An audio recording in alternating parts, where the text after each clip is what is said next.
All right, guys, what's going on? Welcome in. So we have some breaking Jets news that just came out. The Week 1 game has been announced. Jets at 49ers. Monday Night Football. Jets-Niners, Monday Night Football. Week 1 primetime.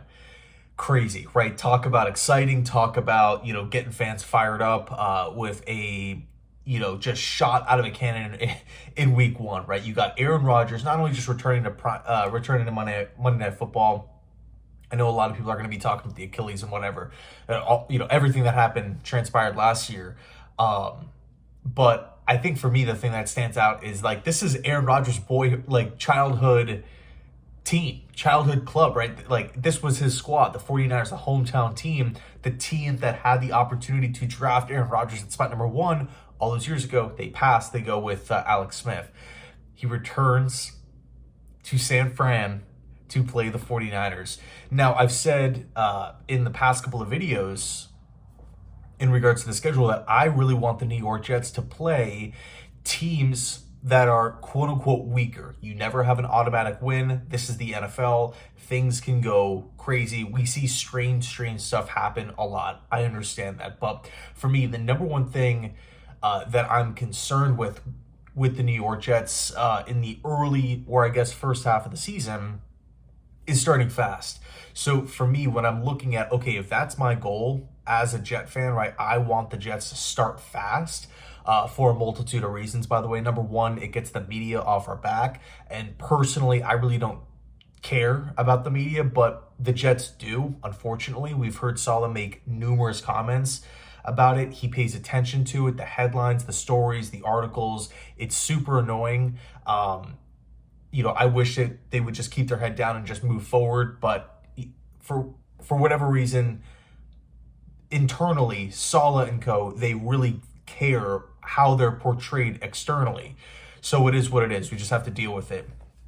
But again, if the media, if the Jets are 2-4, 2-5, the media is just going to be all over the Jets. And I think I don't want to see the team implode. Number two, I think the trade deadline is going to be really, really interesting. I think the whole perception of the trade deadline is going to be interesting as well. Again, if the Jets are 2-5 and we're trading away future picks to go land a win now player, that might not sit well with everybody, or it might make Joe Douglas hesitate. But if we're 5-2, if we're 5-3, by the way, the trade deadline is getting pushed back later into the year for 2024.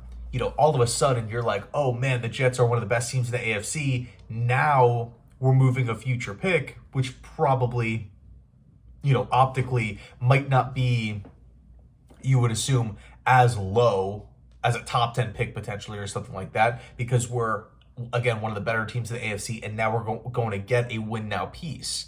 The pick that we're going to be trading is, in the late 20s or something like that. That's kind of the vibe it gives off. A very good team getting better. And I think that's really, really important because I do feel like the New York Jets will be active around the trade deadline this season to make that push.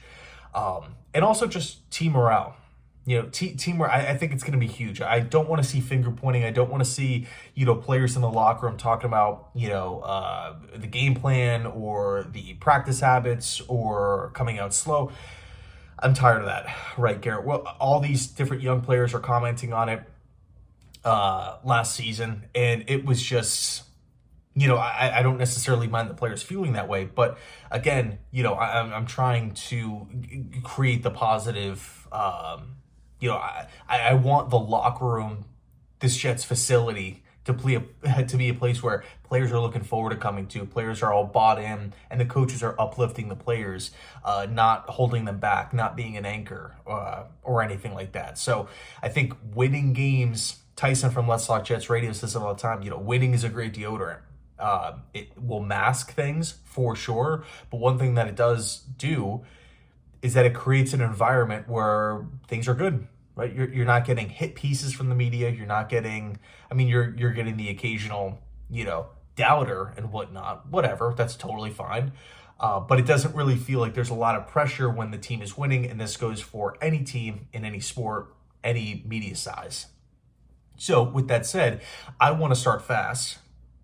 what's the most looking at the mathematical odds, what's the best way, the easiest way to start fast? It's to play the weaker teams. New England, Arizona, Denver. Not saying that those teams are all going to be horrible or anything, but I would rather start the year off with San Francisco, because that's locked in, New England week 2, maybe Tennessee week 3 or something, as opposed to Niners, Bills, Rams, right? Again, starting fast is the first thing that pops in my mind. Another thing too, we do know that Aaron Rodgers, things start to fall into motion. They start clicking around that Thanksgiving point. We've seen Aaron Rodgers just take off and have elite Novembers, elite Decembers, as they start, formally Green Bay starts ramping up to go on these playoff runs.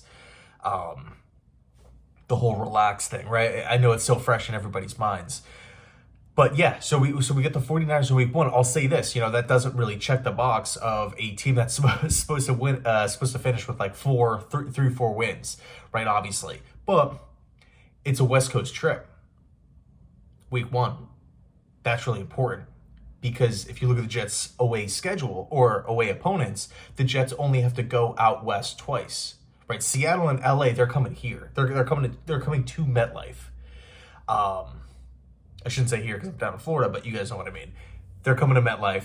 Whereas the Jets, we go to Arizona, to San Francisco, and because one of those games is in week 1, you have time to prepare. You can get out there early. Right, there's multiple ways that you can handle the West Coast trip better than if it's just randomly in week 5. We don't know what the schedule's going to look like.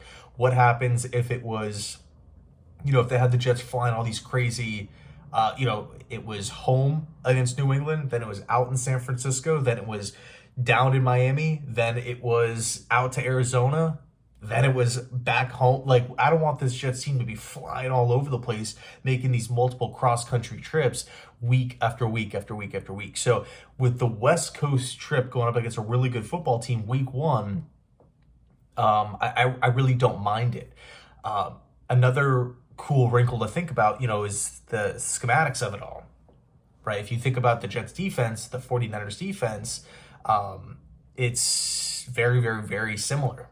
Schematically speaking. So I think from both teams, we might not see a ton of rust early on because the teams that we're going to be playing, and same can be said for, with San Francisco, from a defensive standpoint, it's similar stuff. Shanahan, Saleh, they know each other. This is not going to be a game, in my opinion, where it's low scoring and we see a bunch of like interceptions and dropped passes and fumbles and stuff, like a sloppy game with a million penalties. To me, it doesn't really feel like that because of the familiarity with the scheme. I mean, you're essentially going to be playing, or seeing a lot of what the 49ers do in training camp, in these inter squad games between the Jets offense and defense.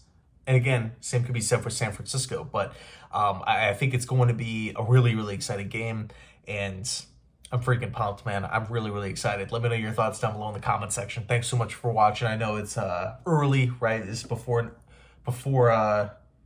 9 a.m. I think we just had some breaking news real quick. Let me just see. I just saw Buffalo Bills sign. Hold on. Let me just check that. Check this real quick. Wow, Bills sign MVS, former Packer. I would assume 1 year deal. Anyway, yeah, wow, Bills sign Marquez Valdes-Scantling. But again, the Jets at Niners week 1 primetime. Let me know your thoughts, and as always, go Jets.